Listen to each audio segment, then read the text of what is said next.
하나님 감사합니다. 오늘도 시편 78편을 통해서 하나님의 뜻과 계획을 깨닫는 귀한 시간이 되게 하여 주시옵소서. 예수 그리스도의 이름으로 기도합니다. 아멘. 네, 오늘 하나님의 말씀은 시편 78편 4절로 8절 말씀입니다. 우리가 이를 그들의 자손에게 숨기지 아니하고 여호와의 영예와 그의 능력과 그가 행하신 기이한 사적을 후대에 전하리로다.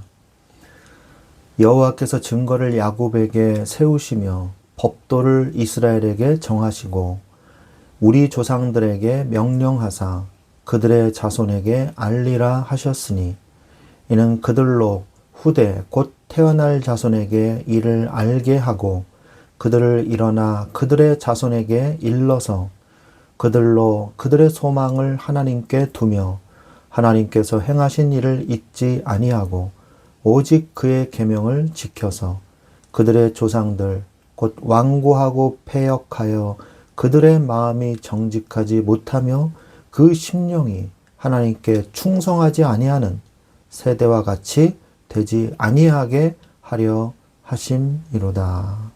아멘. 네. 오늘 시편 78편은 이스라엘의 역사를 한눈에 보여주는 역사 시입니다. 단순히 과거의 사건들을 나열하는 것이 아니라 하나님께서 행하신 위대한 일들과 그에 반해 끊임없이 불순종했던 이스라엘의 부끄러운 과거를 대조하면서 우리에게 중요한 교훈을 주고 계십니다. 이 역사는요, 단순히 흘러간 시간이 아니라 오늘을 사는 우리와 미래를 살 후대에게 주시는 하나님의 메시지이거든요. 그래서 오늘 본문을 통해서 왜 우리가 하나님의 행하심을 잊지 말고 다음 세대에게 전해야 하는지, 그리고 우리 인생이 후대에게 어떤 증거로 남아야 하는지 함께 나누며 결단하는 그런 시간이 되시기를 소망합니다. 시편 78편의 이 상황 배경을 좀 보면 저자는 아삽이고요. 아삽의 이 마스길이죠. 이스라엘의 광야 시절부터 다윗 왕조의 선택까지의 긴 역사를 회고하고 있습니다. 특히 이 북이스라엘의 그러니까 에브라임 지파를 중심으로 북이스라엘이 세워지지 않았습니까? 이 북이스라엘의 불순종과 그리고 남유다 다윗의 선택을 대조하면서 후대에 교훈을 주기 위해서 이 성경이 기록됐습니다. 역사적 지혜시로서 하나님의 인내와 끊임없는 인간의 배교를 대조하고 있죠. 이 역사를 통해서 하나님의 법도를 배우고 같은 실수를 반복하지 말라는 교훈적인 이 성격을 가지고 있습니다. 전체 내용은 1절부터 72절까지 이렇게 되어 있는데요. 1절부터 8절에는 역사 교육의 중요성에 대해서 말씀을 하고 있습니다. 이 시편 기자는 조상들로부터 들은 하나님의 영광과 능력, 기이한 사적을 후대에 숨기지 말고 전하라고 권고하고 있습니다. 신앙의 전수는 부모와 기성세대의 가장 중요한 사명이죠. 특히 이 역사를 가르치는 목적은요, 지식의 전달이 아니라 오직 하나님만을 경외하게 만드는 데에 그 목적이 있는 것입니다.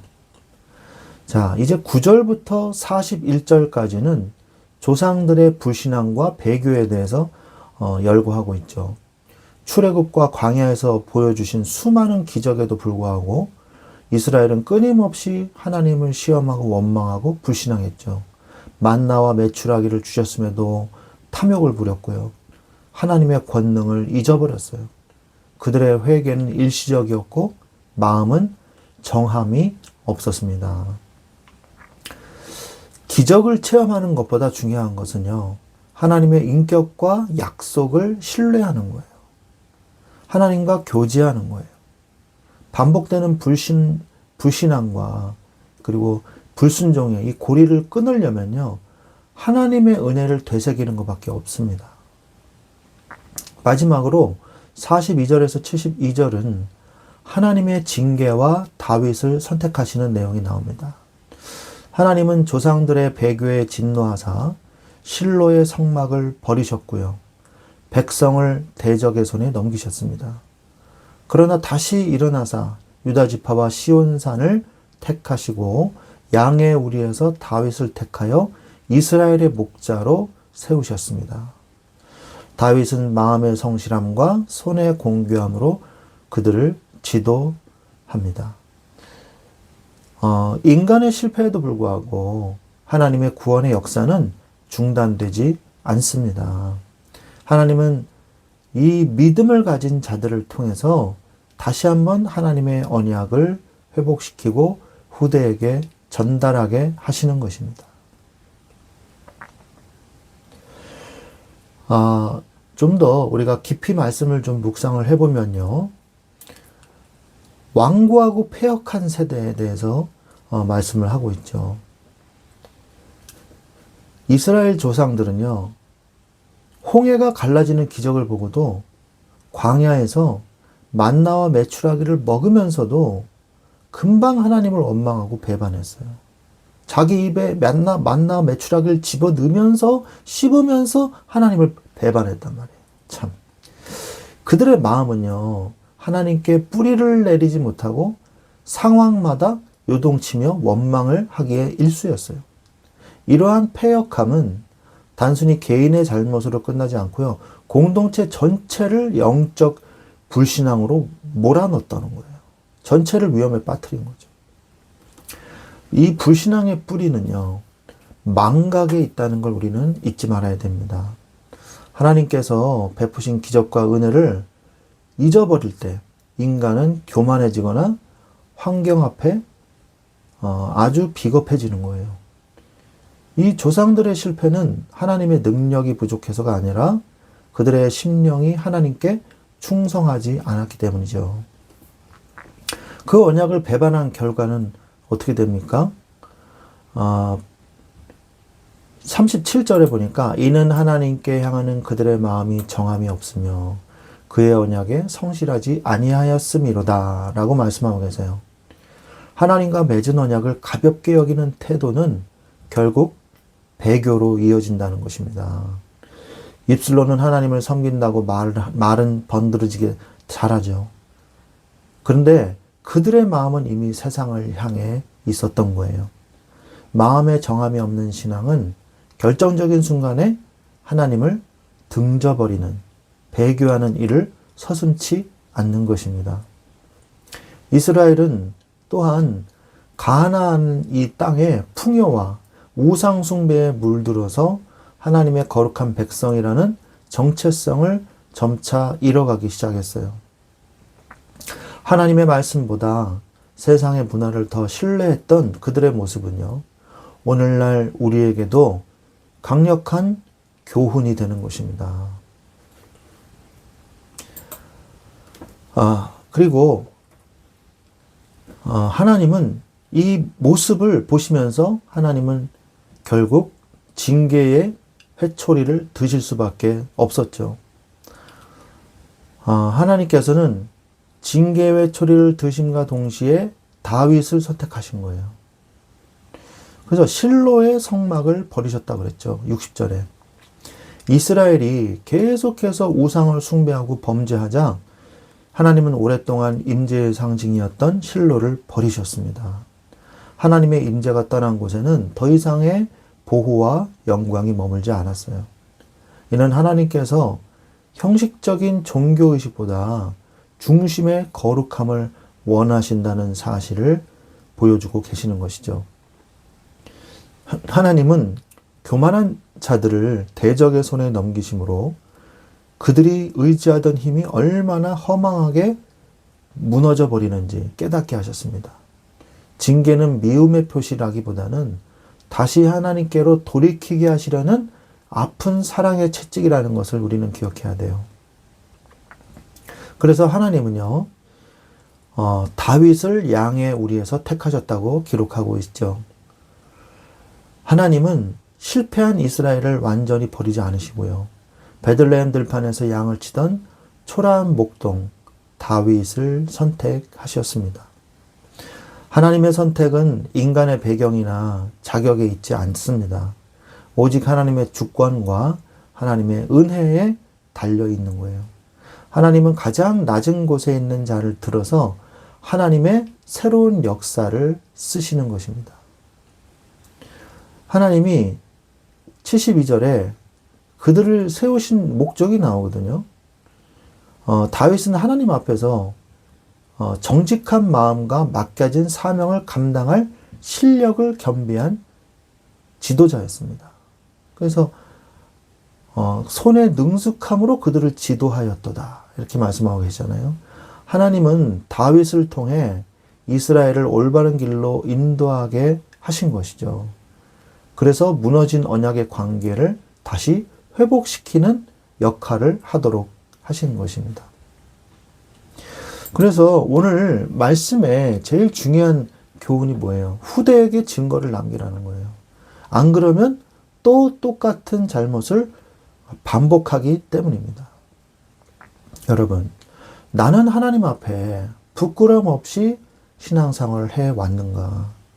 한번 생각해 보십시오. 남들이 보기에 대단한 신앙생활이 아니고요. 남들이 보기에 정말 신앙생활 잘한다. 위대하다. 야, 저 사람 정말 대단하다. 라는 말을 듣는 신앙생활 말고 하나님 앞에서 부끄럼 없이 신앙생활을 했냐 이거예요. 신앙생활은요, 누군가에게 보이기 위한 것이 아닙니다. 불꽃 같은 눈으로 감찰하시는 하나님 앞에서 행하시는 것이에요.